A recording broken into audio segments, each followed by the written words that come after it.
Good morning, everybody. Good morning. Good morning.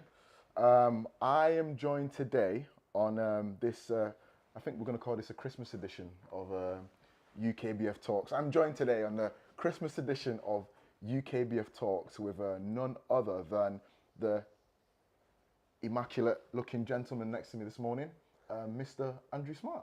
I'm not so sure about the immaculate, but thank you very much. Yeah, good to be here. You can give me the paycheck after. Yeah, thank you very much. I will. Words, yeah. Yes, yeah. Today we're going to be focusing on generating more leads for your business. And but before we dive into the depths of what people want to know about lead generation and sales, I just want to find out a bit about yourself and your journey to get to where you are. And so I'll hand it over to you. Who are you? Okay, I'm Andy Smart, the Solutions Director of Virtual Sales Team and founder. I recently promoted my General Manager to MD, so I could concentrate on new products and services and new exciting services we could help our callers with and our clients. So I'm stepping aside from the MD and running the operation, still involved in the sales and marketing of VST.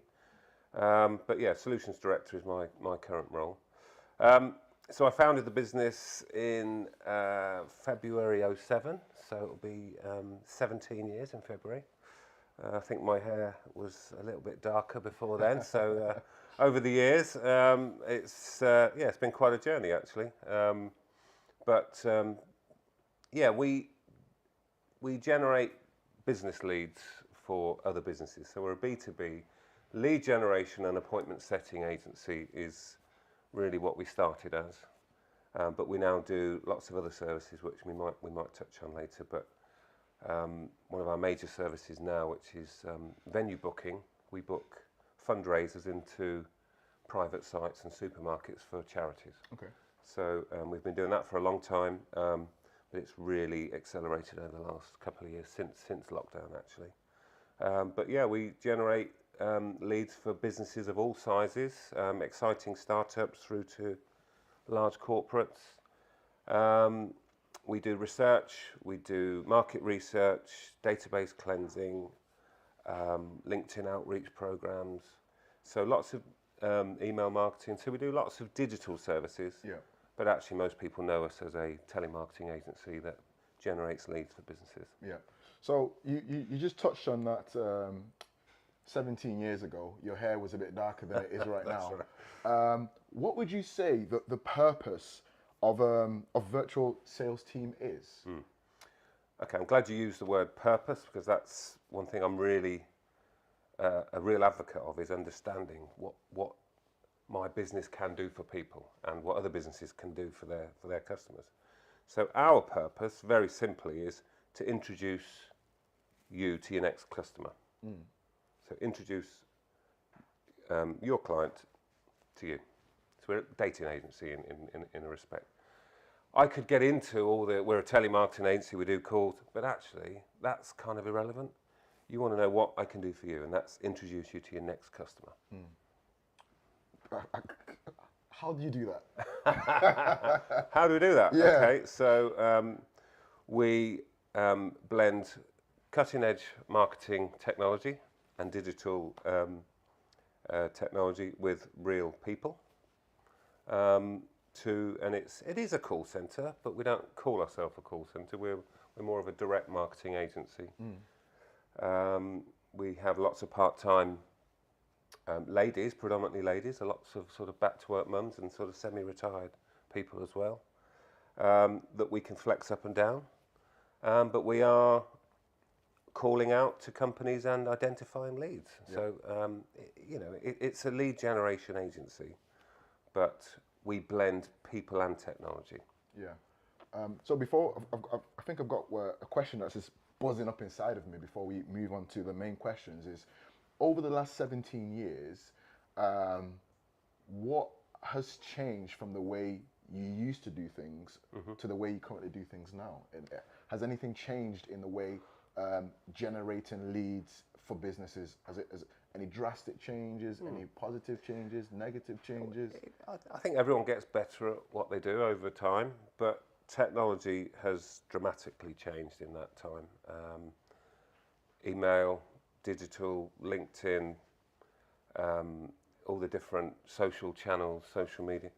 These are all tools that we now use, and you're taking a lot of guesswork into who you're targeting.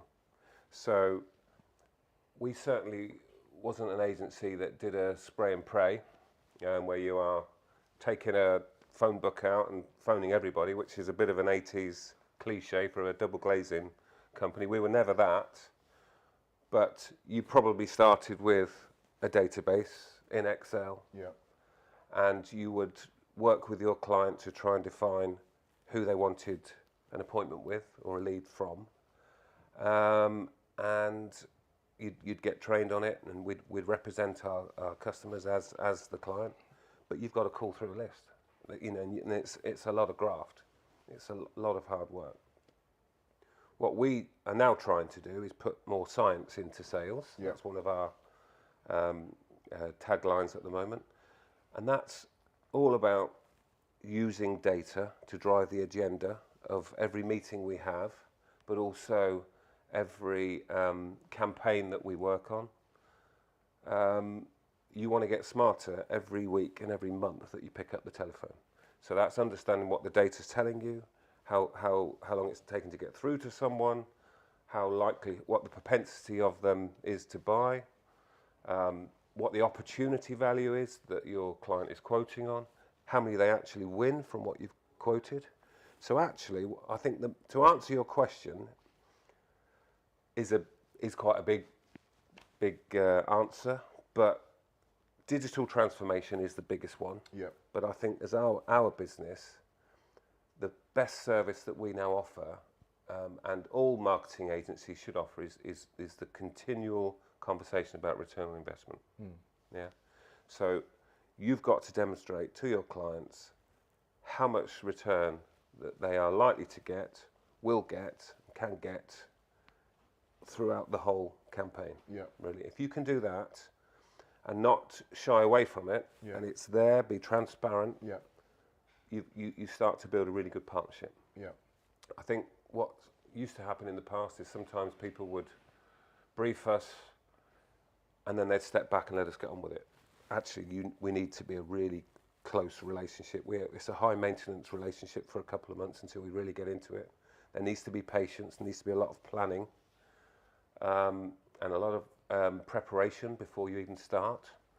But if you do all that correctly, you will get the performance out of the outsourcer or the agency. Yeah. But all the time we've got to be analysing what the data's telling us, what strategy we might need to manoeuvre or change, but actually what the return the client is getting. Yeah. If they're not getting a return, it's not working. As simple as that. Yeah. So you have to be transparent. Absolutely. In regards to, so for example, if somebody has something that's quite popular at the moment, if somebody is in a property business and they're an expert in property and they're probably selling a course or selling or advertising an investment opportunity, that person needs to be clear off the bat about the return that the potential return that the person could get. Yes, that's going to be key in part of their sales pitch. But I think before they even do that, they need to understand what the purpose is of what they're selling. If they can get that purpose across, people will get it quickly. Yeah. If it takes a long time to explain what you do and what you can do for someone, you've lost someone. Yeah. They used to say 7 seconds on the telephone to get someone's attention. I think it's less than that now. I think people have got to get it instantly because there's so much white noise of other channels and other media and other distractions that if you don't get them there and then, they're gone. Yeah. So, what they really need to do is understand the purpose, then understand the audience, obviously, how they're going to promote it. But they need case studies and testimonials from real people that I think sometimes should be contactable. We do that with our clients. You can get telephone references, you can get video testimonials, but they need to be real and authentic and not look like they've been created themselves, if that makes sense. Yeah. So, gonna flows on to the first question. What is lead generation? How does it work? Lead generation can be defined in many different ways, but I guess my definition would be the creation of a sales funnel. Yeah. So it's all of the groundwork, all of the preparation, all of the foundations of trying to sell something. You need to start ultimately with a lead. Where are you going to get your business from? Now, a lead could be anything from a very slight inquiry through to a I'm ready to buy, and there's so much in between of that. And you will have different stages of probability of how strong that lead is. So, but ultimately, you've got to start with where do the leads come from. So to me, lead generation is the creation, the work, the preparation, and how to generate business for your company, your business. Yeah. But where are those leads going to come from? Are they going to be inbound digital leads? Are they going to be outbound telemarketing leads? Are they going to be advertising in the press? Are they going to be straight off your website? Are they going to be referrals? Are they? It's endless, really. Where leads can come from. Yeah. But what you've got to do and be really clear about is measure the success of each particular channel and where those leads are coming from, so you can go back to the point that we were making a moment ago, is understanding the return on investment. Yeah. So if I've paid £5,000 for an advert and I've only got 5 leads, it's £1,000 a lead. Yeah. If I've spent £5,000 on a digital campaign and I've got 100 leads, you can do the maths. Yeah. The difference is, what you've got to understand is, what was the quality of lead from the 5 on the advert to the 100 on the digital campaign. They could be vastly different. Yeah. So it's not just about generating leads. You've got to analyse how much each one of those costs to obtain. Yeah. But then it's digging down into the quality of them. Yeah. Because you might create yourself a lot of work in the qualifying. Yeah. And then you've got to add in the human time to qualify that, and you've got to add that to the campaign cost. Yeah. So it gets quite complicated and can get quite in depth, but all the time you've got to get the data. The data won't lie. Yeah. If you analyse things properly, record things properly, you will understand how much that lead costs you, what the likelihood is of it turning into business, and how many of those particular leads from that channel turn into business, because that's the ultimate prize. How much did it cost to win that new client? Yeah. Not how much it was to generate the lead. How many of those leads will it take times 5, for example, to win that client? So lead generation, trying to be more succinct, is the generation of business inquiries or interest into your business. Yeah. Very comprehensive answer there. Have we only got an hour? I was worried about an hour. Very comprehensive. Yeah, sorry. So this brings me to the next question. What are the mistakes people tend to make when it comes to lead generation that you've seen over the 17 years, or that you've heard? I think probably what we just touched on a little bit is that they won't put a lot of thought into campaigns. They will just buy some advertising, they'll do some digital media, they'll do some telemarketing, but it's not part of an organised plan. So actually you've got leads flying in from everywhere at different paces, different volumes, and no one manages them. Yeah. And you're not getting back to people quick enough. Or the volume that are coming through are too poor, but because you're getting a lot of leads, you think it's working. Yeah.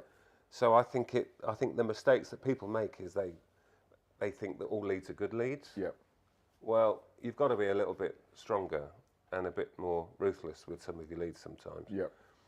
And we all like to get inquiries into our business, but very quickly, and experience certainly helps, is what a good lead looks like and what a bad lead looks like.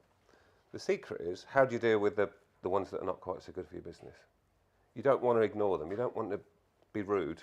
So you've got to find a mechanism of how to push that one back politely, or actually recommend someone else that might be more appropriate for that company or person. But be helpful, but be efficient in doing it. Yeah. If it's going to take you 20, 30, 40 minutes to qualify out a piece of business, that's very expensive use of my time or yours. Yeah. But so you've got to have the qualification process. Yeah. Needs to be absolutely spot on. And that's where digital media does become really helpful, because a lot of that qualification process can be on a website or on a landing page. Yeah. But if you're putting your telephone number on a website, which people still want to ring up, however many contact forms you've got, people still want to phone up and speak to someone. Speak to the person, yep. You've got to make sure that person knows what they're doing when they're asking the right questions to qualify that company in or out. Yeah. Yeah. So I would say it's all about getting that process set up really, really efficiently and smartly to qualify leads in and out very quickly. I think this kind of leads on to another question that I had for you. If someone is a product-based business, or they offer a service, before they start trying telemarketing or digital marketing or cold calling, what should that person do? Okay.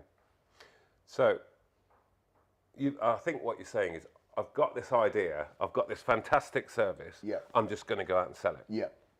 Because actually we get calls like that from people. They've had this eureka moment in the middle of the night, and the first thing they do is ring us up. They say, yeah, I've got this, they get really excited, and you don't want to deflate them. So actually what we do is, okay, right, what we've created is a questionnaire which we're going to send to you, which is going to ask you some questions, and it will tell us whether you're ready to come to us. But actually, what they really need to do is go back to the 5 Ps of marketing. You know, understand the product, the price, the place, the promotion, and the people. That's how you would market a new product. That's a completely different conversation. But you've got to start with those basics. But actually, once you've gone through the 5 Ps and understand who, how, why you're going to sell it, for how much, who the audience is, I think you should go to the understanding the why, which we've talked about. And there's a fantastic book, Simon Sinek, Start With Why. Read that book, or find a audio version or edited version of it. It's all about understanding what your product is, your service, and why it can make a difference, what the purpose of it is.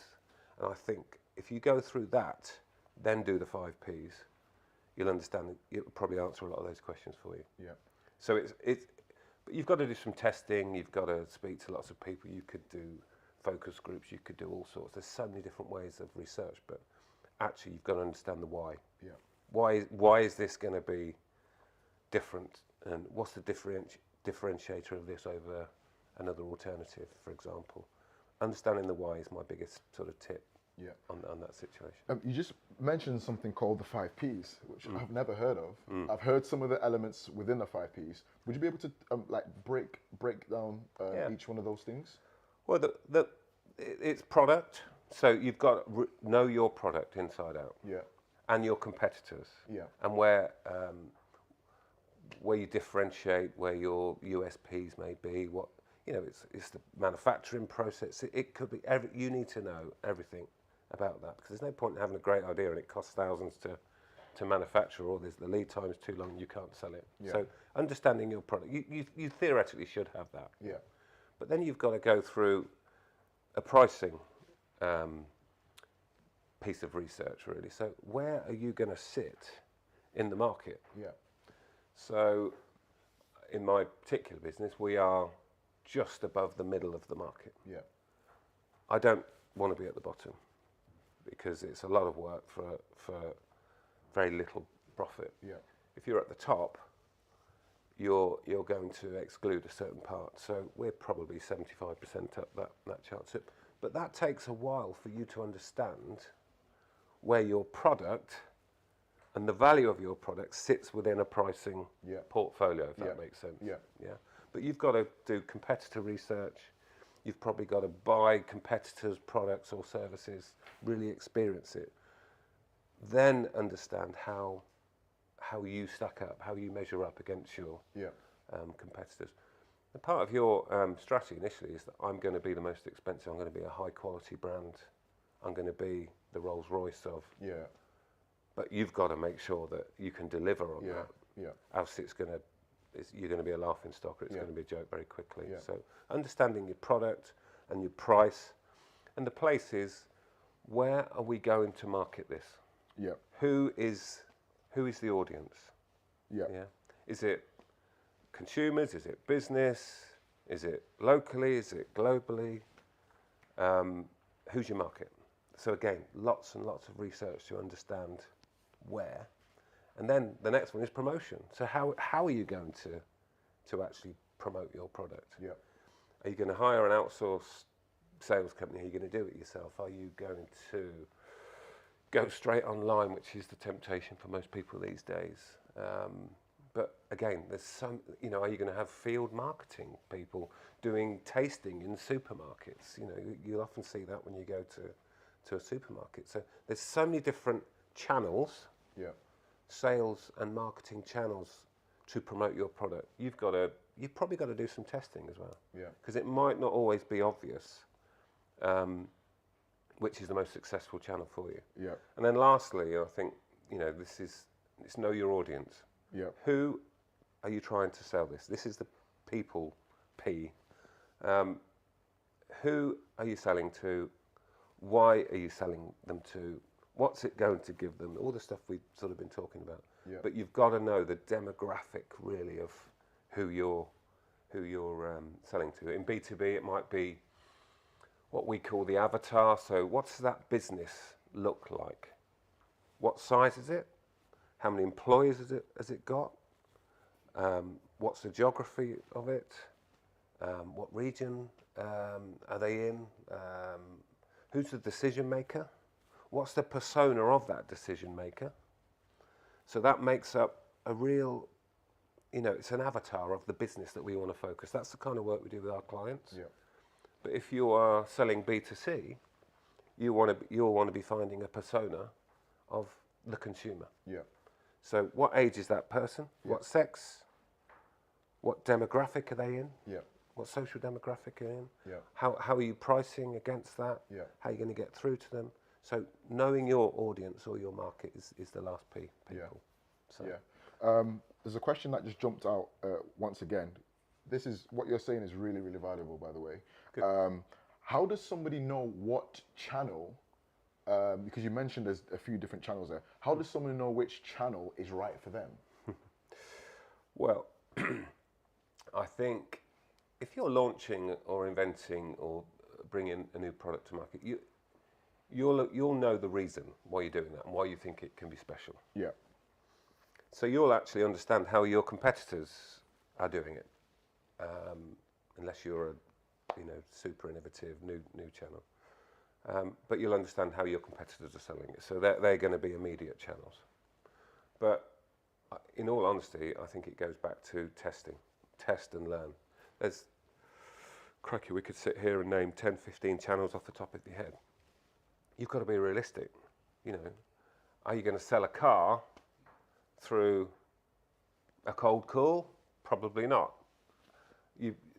A showroom is still the most likely. However, Tesla don't have showrooms particularly. They have a shop, don't they, in a shopping centre, really. So what they've done is built the brand, and there's lots of social exposure around that, so that the brand sells the model. But they've gone in as an innovation, high tech. So they've got a certain market that they want to go to. So they will find the channels where the audience are most likely to be. So I suppose that's the answer to the question is, if you know who your audience is, you understand which channels they're most likely to use to get your products. But you've got to understand that piece before you can understand the channel. But I think you've got what I find interesting actually is the majority of my inquiries from new business that walk in the door quite often are from digital marketing agencies that are selling SEO and PPC. Because they know that just having a digital channel isn't enough. Because sometimes they need the human part to start a conversation or identify some prospects or research, but they also need a human to do the last mile. So once we've created that lead, somebody's got to qualify it, and then somebody's probably got to phone out and call that person and actually have a real conversation about it before we can turn it into some business. So, you know, we're a telemarketing agency. We call ourselves a sales support agency, to be honest. But I use SEO.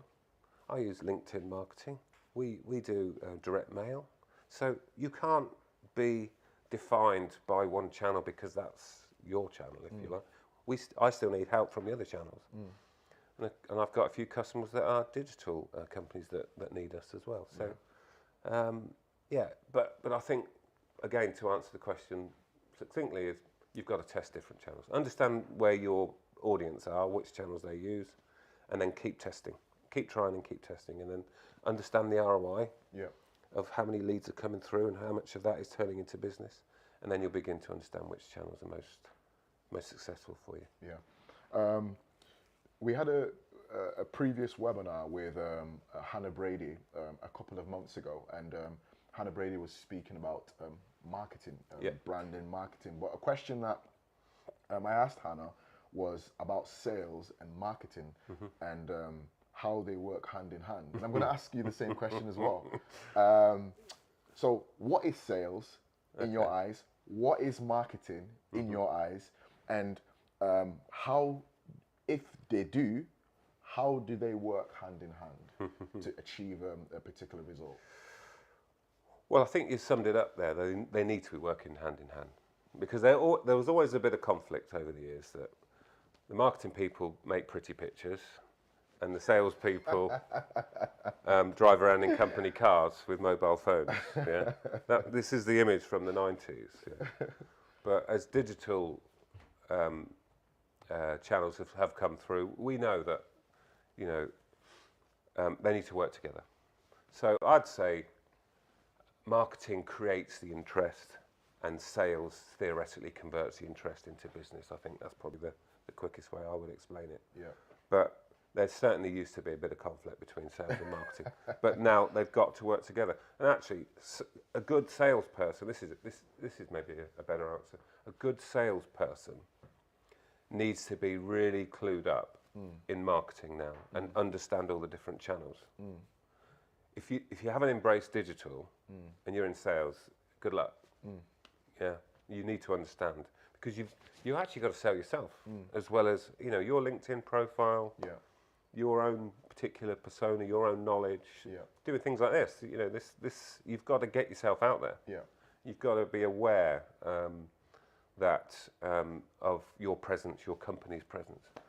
But the marketing have also got to be really clued up about how it's going to be sold. You know, there's no point in them saying, I've created you 300 leads this month, why aren't you converting them? Well, the leads are poor.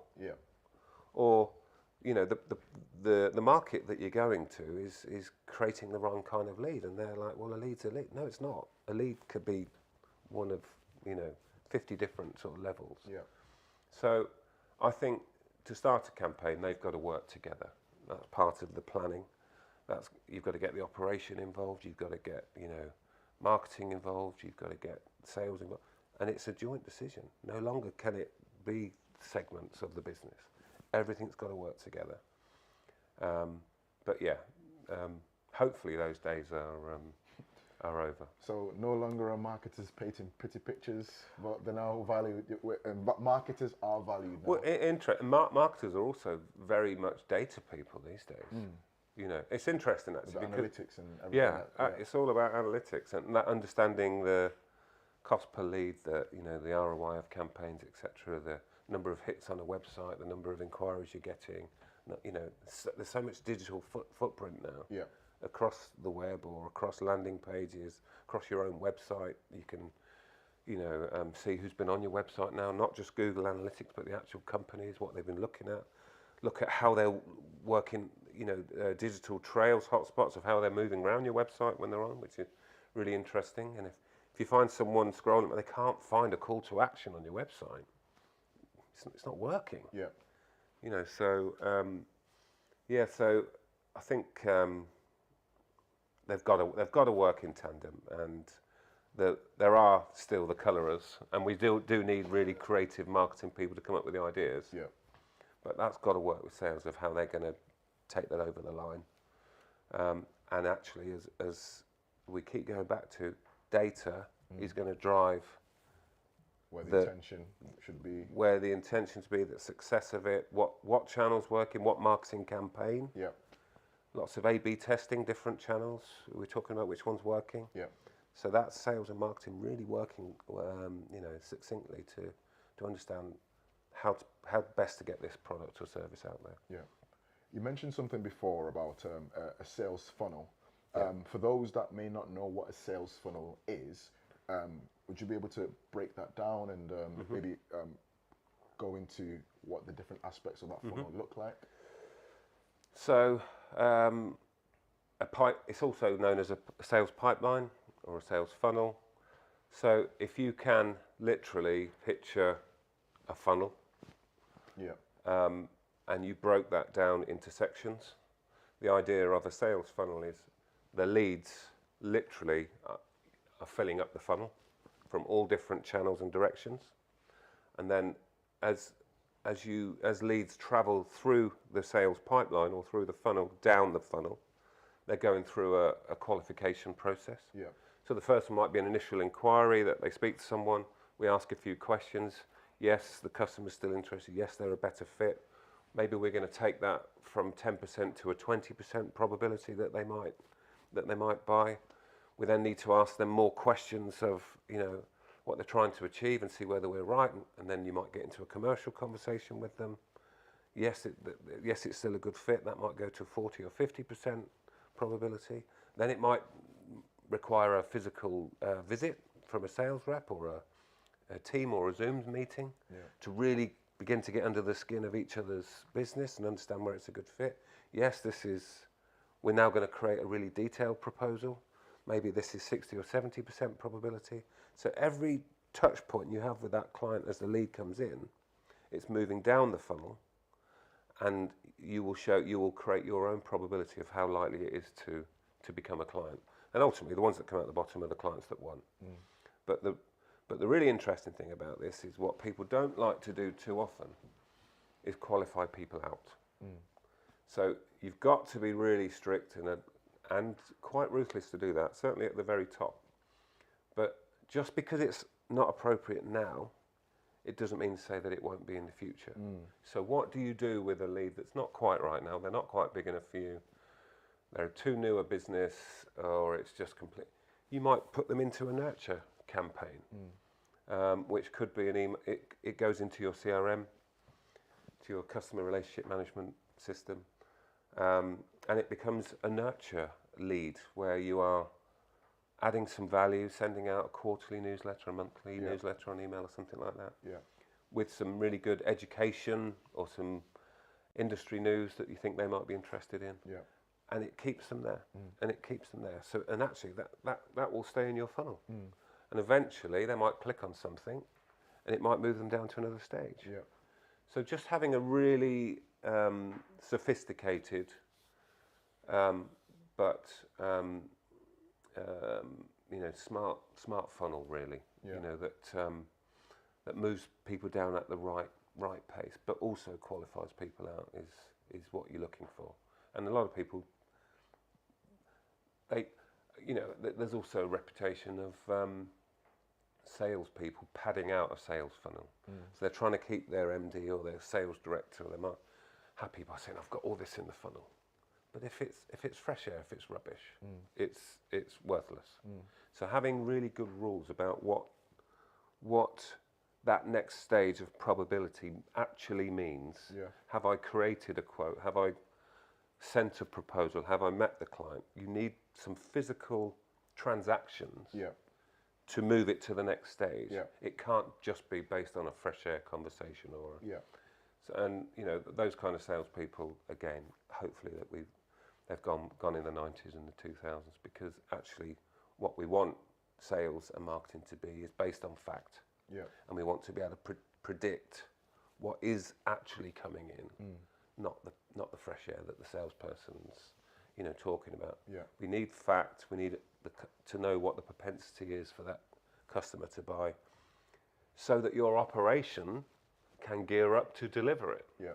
That's really important. That, you know, sales is working very closely with the operations and the delivery department, so that they can rely on your sales funnel, the accuracy of it, to know what's coming through, when it's going to come through, what size it's going to be, how likely they're committing for, so they can gear the operation up in advance. Yeah. So you're not dropping new clients on them without any notice. Yeah. I really liked what you just said about not at the top of the funnel. Obviously, people want to have as many people come in to become potential clients as possible, but they may not all be at that stage to maybe Not ready yet. Not ready yet, but also having an alternate system in place Yes. to take them on that nurturing journey, Yes. as you said, because like you said, you never know further down the line that person or that company could become long-term clients of yours. And also, let's not forget that how well you treat that person that's inappropriate will also be a reflection of your business. Yes. Or you as a salesperson. So you might politely say, look, this isn't quite right for this. I wouldn't want you to spend your money, or I think you need to be in business a couple more years to get some testimonials, to get some really good case studies. Can I help you and give you some guides, some top tips sheets or whatever people download off their website? We send out a questionnaire and some, are you ready to outsource guides and things like that. But that could be really useful, and someone would be really grateful for that. Thank you for not just taking my money. And actually, you've given me some really good stuff to work on in the meantime. Do you know what?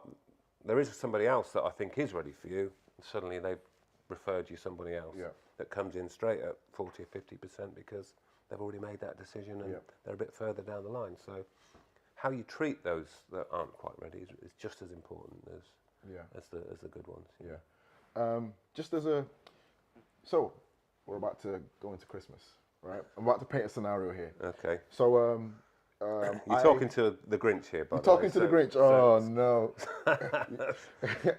So good luck with this. So I sell candles, and 4 candles. Pardon? 4 candles. 4 candles. Two Ronnies. You're too young for that joke. I don't know what you're talking about. So I sell candles, and I sold a load of products in the summer, leading into the autumn time, and it seems like my busy period was in the summertime, but now it's Christmas, and I've still got all these people who know about my product. What should I be thinking about? Because I know Christmas time, a lot of people tend to buy gifts, tend to buy things even in advance for the new year. What should I be thinking about as a somebody who sells products? So are you saying we've got an excess of products, or we're thinking about gearing up for next year? I want to sell. I want to be able to should I be looking to send out material to the people who I've got in my CRM? Or should I be looking to just leave them alone because I don't want them to unsubscribe? Are you saying because it's seasonal, you've passed this season, but what do you do with them for the other 6 or 9 months of the year? Yeah. Right, okay. Well, firstly, I'd probably be thinking, what else can I sell to these people for the other 9 months of the year? Yeah. So if I'm selling candles to them in the autumn for Christmas, I think it was your scenario, I'd be thinking, what else do this... Well, I'd be trying to understand who the demographic of people are that are buying these candles. Yeah. And we can make some assumptions of what they might be. Yeah. That there might be more female, there might be of a certain age, there might be certain... Well, what else are they going to be buying for their home? Yeah. So could it be kitchenware? Could it be, soft furnishings or whatever? Yeah. So I guess that's, is a candle business always a candle business? I suppose is the question. Can someone be? Well, if they are, they've got to be really high-end candles to sustain, um, you know, just that sale. Yeah. But actually, they'll also be thinking, who else can I sell candles to? Yeah. So maybe we should be talking to churches because they're going to be buying candles all year round. Yeah. And in fact, I did have an inquiry from a candle manufacturer during lockdown, believe it or not. And that was one of the campaigns they wanted to do for us, actually target churches and places of worship, funeral homes. It's not seasonal candles, aroma candles, bathroom products. You know. So suddenly this range of just starting with high-end candles suddenly moves out to lots of and actually, what about partnerships? Who else would be interested in my database that we can cross-sell to? So maybe I don't need to manufacture some really nice glassware or vases, but maybe I get a partner too who'd be really interested in my database. So we could do some cross-marketing because actually the people that are buying his product or her product are probably going to be interested in. So actually you start to form partnerships and maximise the database of these prospects. So I think, and actually different markets, different regions and overseas. And so suddenly, and that's the beauty of the internet, that you're not limited to just selling candles in your local area. You can post them wherever you want in the world. You can find inquiries from wherever you choose. But you've only got to understand if it's commercial to ship them, and if you've got the stock, and different products for different sort of areas, really. So I think that's what. Did I answer that? No. That because basically the question that I wanted to. Are you a 3-month business or a 12-month business? Yeah, like basically, what do you do with? I was going to say the residue. What do you do with the people you've sold to? What do you keep them there? Do you just leave it alone? How do you utilize that? I think you can nurture, can't you, and educate. It's difficult, isn't it? If someone's bought one product, and they've got to opt in for a start, because of GDPR, for you to start marketing or remarketing to them. So you've got to be sensible about it. I don't like it being bombarded with spam just because I've bought one product. So that was going to be a question I was going to ask. I'm quite a tough customer, really. Oh no, Grinch. Especially when it comes to Christmas. Yeah, exactly. But there's other things you can do. But I guess a lot of that sort of off-season time is developing new products, developing new markets, sorting out your trade deals, sorting out your manufacturing for when you're ramping up for the new season again. So we'll get into the business end of things now. Okay.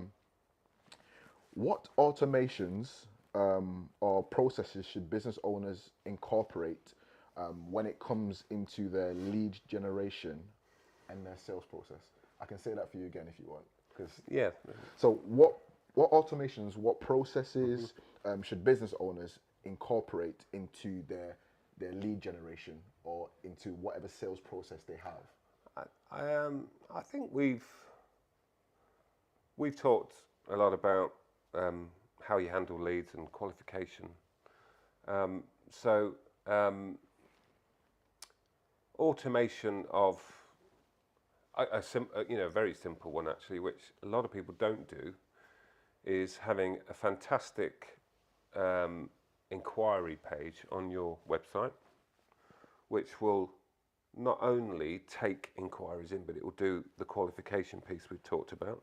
So if you can get a non-human doing that, that's going to save you a lot of time and effort. And actually, if they don't answer the questions how you want them to qualify them as a good lead, you could automatically put them into a nurture system, which is then sent something. It goes into your CRM. Your CRM has got a trigger on it because it's come into this pot saying it's not quite appropriate now for this reason. They receive, thank you for your inquiry. For the following reason, it's not quite right, but have you thought about this? And can I help you with this? And suddenly they're on that nurture journey, and no one's touched it. at that point, and that saved you a hell of a lot of time, because that could have been a 20 or 30-minute conversation that someone's got to take. So really good inquiry form, which has got automation and qualification in it, I'd say is a really good starting point. Yeah. Because actually, your website is your shop window, isn't it? Whatever business you're in, you've got to have a good website. Yeah. But conversely, going back to what we mentioned before, if you've put in your telephone number, you've got to make sure that's being answered. Yeah. Now, you're talking about automation. Well, that could go to an IVR. Press 1 for this, which most do. But how much do people want to do that? But actually, are your people all waiting for a call? No, they're busy. So could you outsource that initial inquiry to a specialist, like an answering service? There's one called Moneypennies, which is quite popular, and they do answer services. If you know that you can't pick up your phone because you're going to be busy, outsource it. Because it's really important that call is answered within the old-fashioned 3 rings or whatever it might be. Yeah. And they will capture it, and then you can get them to answer ask your qualification questions for them, and then see how they deal with it. Depends who they send it to. Yeah. So it may not be automation in the true sense, but you are automating a process away from your business to keep you busy and focus on the stuff that you rather need than to someone do. sitting there waiting for a call to come. Yeah. So triggers, I guess, are the obvious automation, but the information's got to be captured somewhere. Yeah. So having a really good CRM is worth its weight in gold with all business. Yeah. And any that you'd recommend to the people listening or watching? I wouldn't actually want to recommend. Because there are so many. There's Salesforce, Dynamics, the large corporate ones. But they're just not appropriate for a small business. They're too expensive. They need a lot of development. You could spend thousands, So there are a lot. HubSpot is a big name, but it's probably very much for marketing automation. So that would be very appropriate for that. We've got an open source CRM, which we've actually built in-house. So I think that saves thousands if you can design that process in-house with your operations team, with your sales and marketing team. What do you want it to do? What the outcomes you need it to create? And then if you can write it yourself, you've just saved yourself £20,000. Yeah. What about somebody who's maybe a 2-people business, 3-people business? They may not have that capital to do that. Well, I think that's what I'm saying. Just find an open source one and teach yourself. Teach yourself. A lot of them are template driven now. Yeah. There's manuals for. One thing that's exciting about business today. If you don't know how to do something, go onto YouTube. That's what I do. And exactly, whether you're fixing your car, mending a shoe, someone will find a hack, or someone will, But if you're building a CRM, it's exactly the same thing. Yeah. There will be. The likelihood is that it'll be on that CRM's website, and you get lots of free accounts, by the way, if you're below 3 or 5 users. So, because they want you to build your business and then start buying more licenses and get completely hooked in. Yeah. So a lot of these CRMs will have free accounts. They'll probably have instruction manuals or videos part of the site. If they haven't, there'll be user groups that are almost hobbyist developers that will create their own YouTube channels to show you how to do stuff and to build it, and it's fantastic. Yeah. So that would be, and then so I think going back to one of Stephen Covey's old 7 habits, for anyone my age, they might remember that. But start with the end in mind. Understand what the automation needs to be before you attempt to implement it. It's better to whiteboard it. When a lead comes into a business, how do we want to segment it? Where should those leads go when they hit this certain criteria or trigger? Okay, now we know all the outcomes. Let's work out how we put it together and build it. Yeah. But But yeah, so I would say have a crack in-house before you start outsourcing. Yeah. Unless you're a large corporate and, because you may have hundreds of thousands of customers or thousands of customers on there. Yeah. The likelihood is if you're a small business and you're a startup, you're going to build up slowly and start to scale. Yeah. And as you get into it and you start making sales and more revenue and budget becomes available, you might take a more professional approach, because actually what you don't want to be doing is become particularly a CRM expert. Yeah. You're here to sell this product and your service. That's what you want to do. Yeah. So it's nice to know the basics and get your head round getting it going. But when you want it to get really advanced, Yeah. you would get a CRM company who would go back to what we started. Right, what have you got now? Where are you trying to get to? Yeah. What are the outcomes and triggers and automation you need to create? Yeah. Okay, let's put a plan together how we're going to do that, and I'll get a cost for you. But it can be very expensive building CRMs. Yeah. But that's your obvious place for triggers, I guess. Yeah. Got a few more questions here from my end. I think you've already answered this beforehand, but it's just a direct question to you. What are the most 50. I know you thought 35, right? Okay. What are the most effective ways for a business to generate leads? Oh gosh, I think we have answered it. You've just got to go through those 5 Ps first. Yeah, go for the 5 Ps. You've got to do that. You've got to understand why you're doing it. You've got to measure. You've got to try lots of different channels, and you've got to measure the ROI from them all. I think that will get your answer. There's no one answer. It's you may as well just put your finger in the air. Yeah. Because every business has got a different product or service. They've got a different audience. Yeah. They've got a different price point. Yeah. So I think it's too generic a question Yeah. to answer. But what I would say is research the hell out of it. Yeah. And test. Yeah.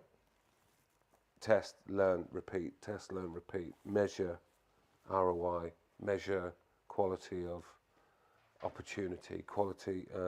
How many of those opportunities you need to close? I just think it becomes a real science. And I suppose to finish that question, let the data drive the strategy. Yeah. So measure everything. Yeah. And that will give you the answer of what you're looking for, what you need to focus on. Yeah. Yeah. That's a good answer. What are your top tips for effective selling? Oh gosh. So as in physically, okay, I'm going to answer this as a call center agent, as one of my guys. What I would tell them is know your product and service inside out before you get on the phone. Do lots of training, do lots of rehearsals, pitches with colleagues and things like that, so you're getting confident. Research your audience, so try and steer away from the spray and pray and get laser focused on who you want to target. So less is more in terms of data. The less prospects you've got, the more you've got time to understand each of them in more detail and know the reason that you're ringing them and why your product or service should suit them. Do your homework, do your research. In my business, we have researchers, qualifiers, and then closers. A lot of people will just give it to the closers to do everything. We don't really want your most expensive resource doing loads of database building or LinkedIn research. You can get other people to do that and create a marketing qualified lead, a warm lead, but it still needs, someone to call in. But I think the simple answer is this is one of the oldest sales phrases in the industry. You've got 2 ears and 1 mouth, and you use them in that order. Ask open questions. Get someone to, like you do, as if you're interviewing someone. That's exactly how you should treat a sales call, really. Ask the right open questions and let someone sit and answer them. Make it relevant, and that comes into your targeting. But you don't need to be a really good salesperson if you've got 2 or 3 key questions that are open questions. Use closed ones when you need them. But who, what, where, when, why, how, those kind of open questions in any sales environment will get you the answers that you need to know. And you can sit back whilst they're singing like a canary, as we used to say, and take the notes. Yeah. And then that will guide your next question. But ratios, theoretically, you should be maybe 25% you and 75% the customer. You're there to find out about them, not there to tell all about yourself. Yeah. And that's the mistake a lot of people make when they're calling or they're in a sales pitch. They're so excited they just get really nervous and they just blur everything else there is to know about their business before they understand really who they're with. Yeah. It should be the other way around. Get the 2 or 3. You should be like an interviewer, really good quality interviewer. Louis Theroux is my favourite. I thought you were going to say me. Well, he's second to you, clearly. Okay. But if I think the way he is, he's so sensitive, and I like to watch him. I like to listen to him. That'd be a really good tip. Watch really good interviewers. You know how to do it. Louis the master of it, in my opinion, because I can listen to him as well as I can watch him, and that makes a difference actually. But he's always checking in to understand if people are still kind of with him.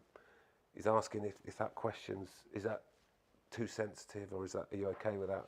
Because people will tell you whether they're okay with it. Yeah. So that might be a question that you could revert to sales, like, can I ask you how much you paid for it last time? And they say, no, you can't. They say, okay, fair enough, it's worth a try. But there might be another way of asking that. What's the most you would pay for that, or what do you think is the pricing range this should be? So by changing the way that question comes, you still might get the right answer. Yeah. But you can ask sensitive questions or direct questions, but you might want to prep them first. I'm going to ask you something, or just ask it. Yeah. Because people are expecting you to. Yeah. But ask the right questions and you'll get the right answers. But plan it. Yeah. Plan who you're going to talk to, plan how that call might go, and have a really good idea of what the call to action is going to be, or you want it to be. Does this telephone call lead to a Zoom meeting? Does it lead to a proposal? Does it lead to a face-to-face? Does it lead to sending out a question to gather more information? Understand what you want that call to action to be and what you think you can do for that customer. But ask the right questions, get them talking, I think would be my top tip. Yeah. Was that a question? Yeah, that was a question. Before we carry on, I'm just going to ask the guys behind the cameras if we've got any questions so far. That's fine. I've got one final question for you. Okay. Right. It's not written here, so you can't see it. Okay. Right. So as we head into 2023 and into the future, with your years of experience, where do you see prediction-wise would be the most effective way across the board for, despite what business area you're from, which area should people be focusing on? On how to sell? On how to sell or how to generate leads? The trend has obviously been create amazing content. Yeah. But what do you do when everyone creates amazing content? You've got to create experiences for somehow. You've got to try different channels. I think if you're in B2B, I think getting back to face-to-face meetings. I think we were chatting earlier. I've had a really busy week in this last few days, visiting clients that I may not have met. I might have been working with them for a few months or a few weeks, or that we brought on board in lockdown, and get out there and meet your customers again and your prospects and get that face-to-face relationship built. Somehow you've got to personalize everything. So creating content, but personalize the experience somehow. make it everything super relevant to the person that you're targeting. Because I'll always say that no one minds being marketed to or sold to or prospected or courted if what you are talking to them about is relevant to them. I say that any person of any level doesn't mind receiving a call or an email or a mail shot or a LinkedIn request or a text message, whatever it might be, trying to sell something. If someone sends me something and they're talking about digital transformation technology that would improve efficiency in the call centre. I've received a few of those calls recently since I've changed my job title, and I've picked them up and I've had a conversation because I'm in that zone at the moment. I got no problem, and I want to hear people talk about that. I'm not advertising to get any more, by the way. I've had about three or four in the last 2 weeks. Yeah. But I picked every one of those up. Because they were relevant and they were very highly targeted. They were very well, and I'm listening to it, by the way, as a salesperson to see if I can pick any tips up for my guys on the phone. But as an interested strategy, but also as an interested purchaser, because that's the kind of thing I'm looking at the moment. So it's super personalised, highly relevant. Just try different channels, but somehow try and bring, your personality, your persona to that meeting somehow. Yeah. You can't rely on automation, going back to your other point, for everything, because I think you're telling customers that I just want to stack it high, sell them cheap and automate everything. Somehow you've got to add in the human intervention at the start, during the middle, at the end, to get something over the line. Yeah. And when you physically speak to someone like we are today, you understand a lot more. Yeah. You understand, you can pick up on their mannerisms, their traits, their listening skills, their intention, their vibe, whatever it might be. You can't really get that. Yeah. You can't even also get that always from a Zoom or a Teams. Yeah. We met some people today, yesterday, that I hadn't met before, and we were laughing within 2 or 3 minutes, having a lovely lunch. You don't kind of get that when you meet someone on Teams. It seems really formal, and people are, we've got 30 minutes, we've got to make this quick. Let's do a few pleasantries at this. When you meet someone face to face, it's completely different. So that's my message to my team. We need to get out and see our customers more often. Yeah. There's no excuses now. Lockdown's finished. People want to see you again. People appreciate you travelling. What you've got to decide is at what point you do that if it's a new prospect.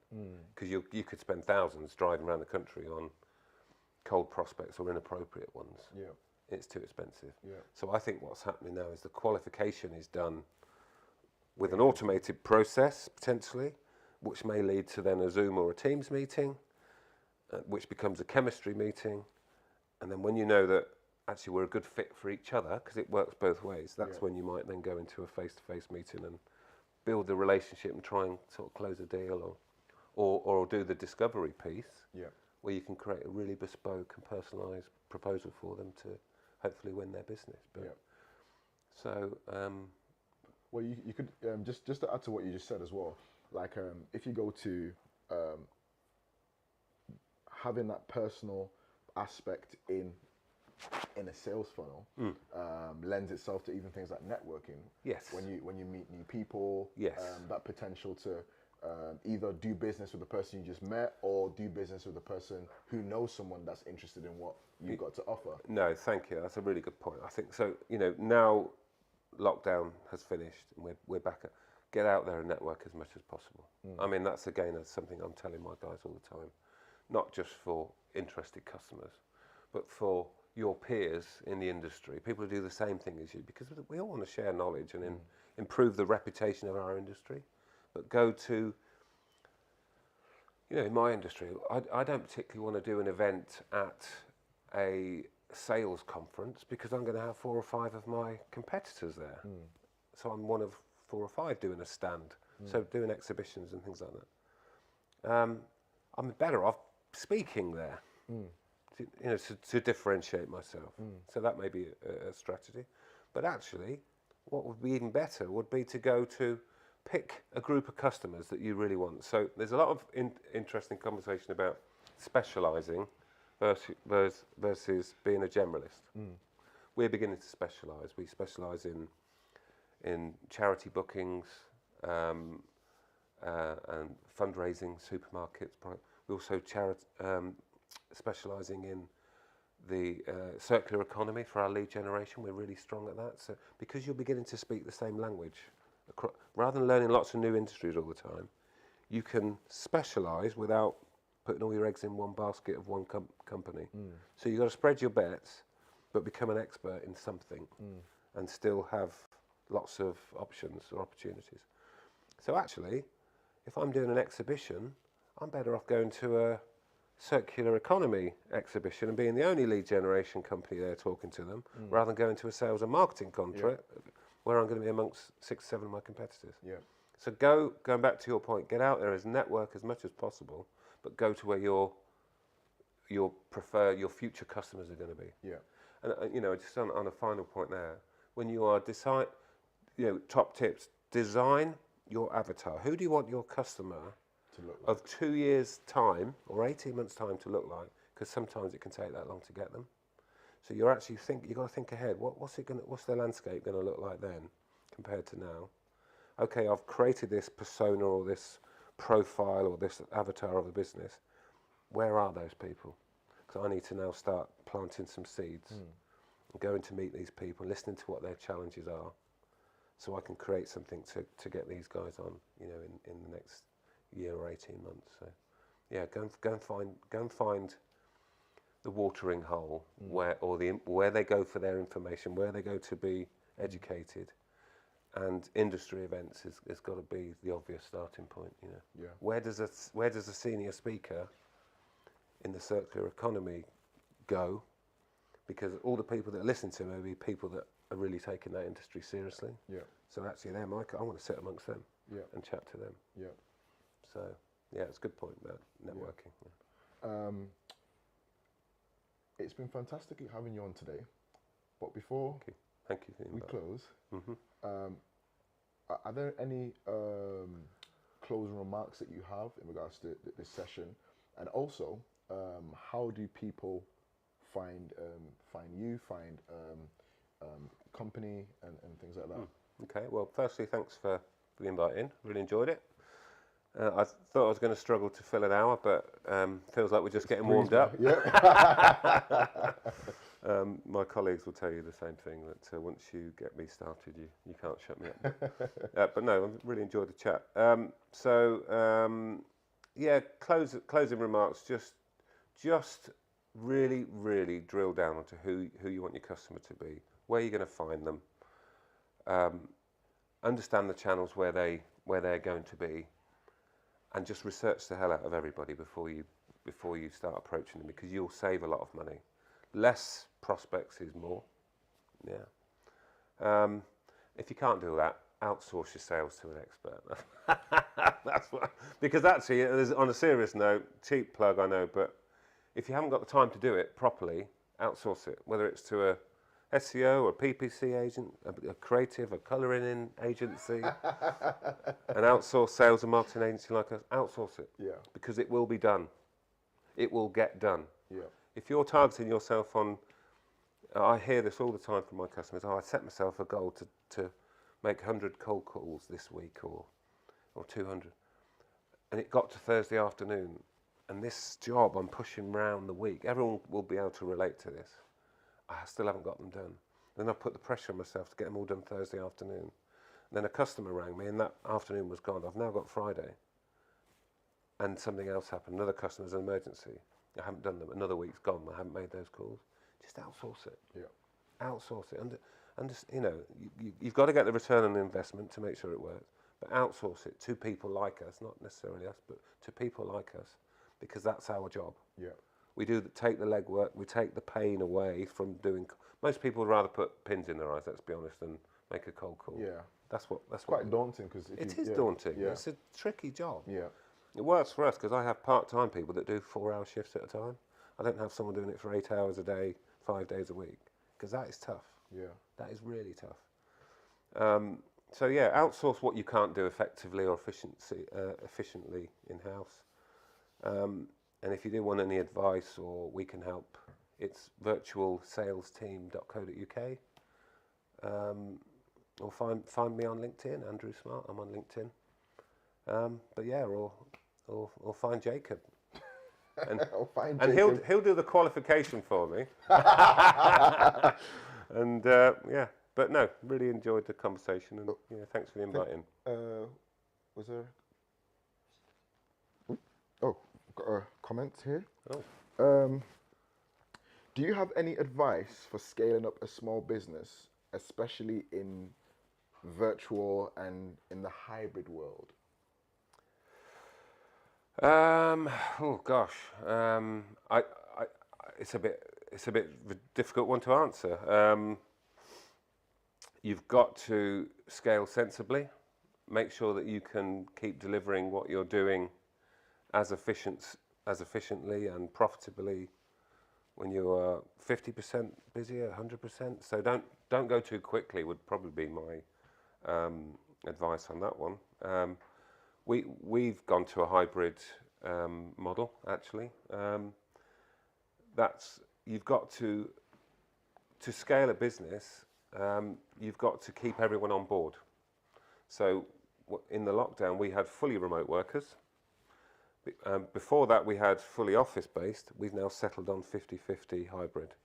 But how do you keep those people engaged and keep your company culture as strong when everyone in the office, when you've got home workers? So that's a real hot topic at the moment. Yeah.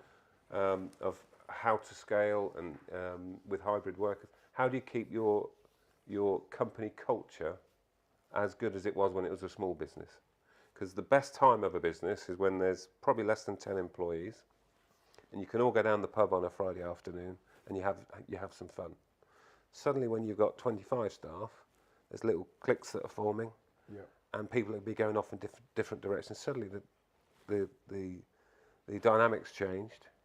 It gets a bit more serious, and more people are relying on this now for them to pay the mortgage, and as you are, so it becomes a bit more serious. So I guess the advice would be look after your culture. I actually asked James Kahn just drop a name there, the very same question. How do you scale and keep the culture? I was on a training course and he came in at the end. He said, find the culture carriers within your business.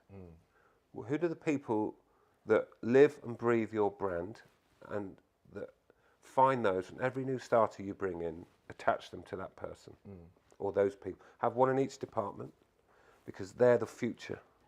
So identify the culture carriers in your business and try and work out how to do that in a hybrid world as much as an office location as well. But then I would say don't go too quickly, because when you're scaling, you've got to shore up the operation to ensure that you're delivering as well as you did when you were small. Right? How do you know when it's time to scale? So if somebody's going back to one of the personas that I gave at the start of the webinar, if you're selling a product, going back to the candle business, or you can make like hair bands or something like that, and you've sold X amount in a year.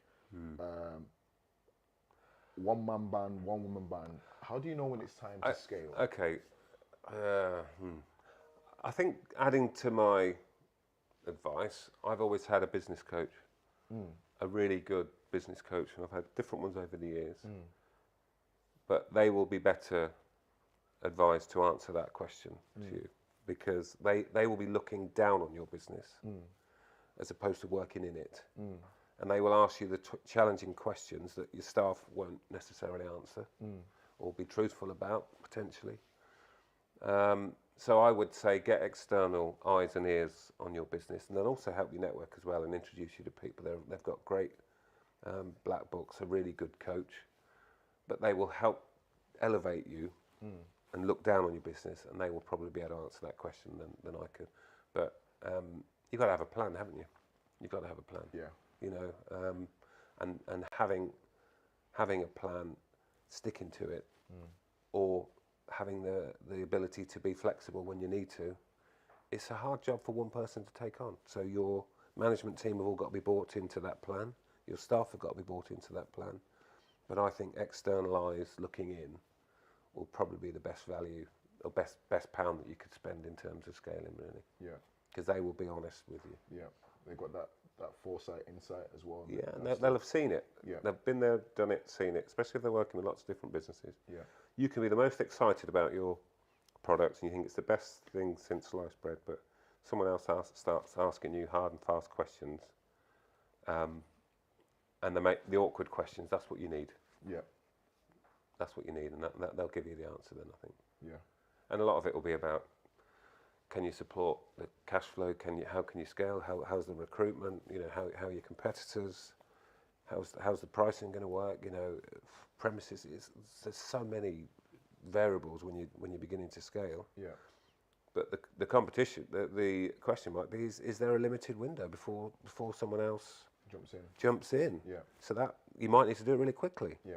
So, but again, I would say get externalising and to help you. And there's so many really good coaches out there, I must say. Yeah, and that's one of the importances of networking as well. Yeah. Because putting yourself out there, not just, I don't want to use the word being vulnerable, but being no, open, I think that's the right word actually. Being open to Suggestions give out, and criticism yes, and feedback. Yeah. You've got to have broad shoulders to run a business. Yeah. And don't take it personally. If you're paying someone, you know, your hard-earned cash, and you want them to give you the best advice they can, you got to have some broad shoulders. Yeah, to be able to take it. Wow. You know.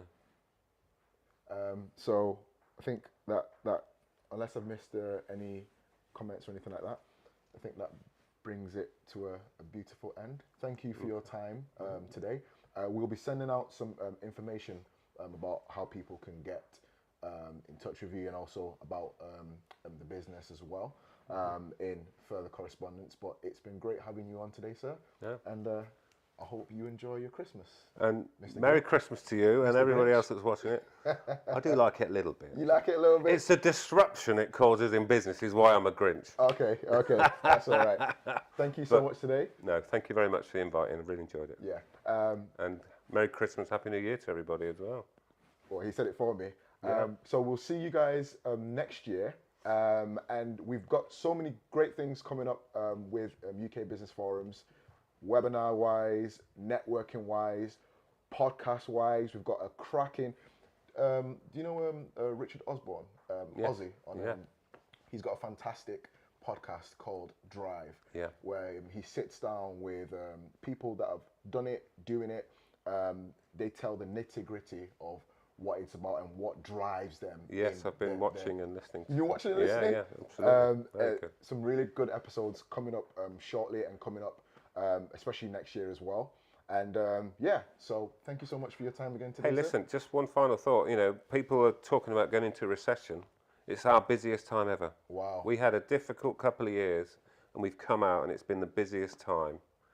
And so recession will create opportunities. Don't let it get you down. Don't let the naysayers get you down. Just carry on, would be my final thought, because there's lots of opportunities out there.